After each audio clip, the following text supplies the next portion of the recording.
എന്തുകൊണ്ട് എനിക്ക് ക്ഷമിക്കാൻ പറ്റുന്നില്ല? അതിനൊരു കാരണം, എൻ്റെ മനസ്സിന് ഒരു മുറിവേറ്റിട്ടുണ്ട്. അതുകൊണ്ടാണ് എനിക്ക് ആ വിഷയത്തിൽ ആ വ്യക്തികളോട് ക്ഷമിക്കാൻ പറ്റാത്തത്.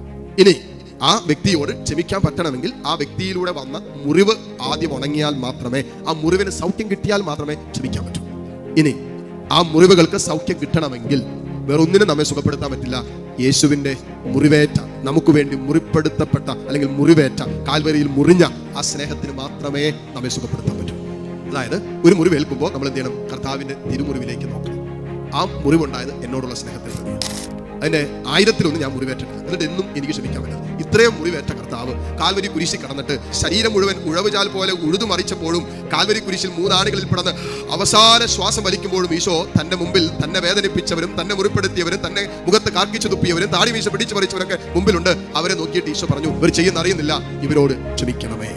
ഇത് പരിശുദ്ധാത്മ ഉണ്ടെങ്കിലും പറ്റും.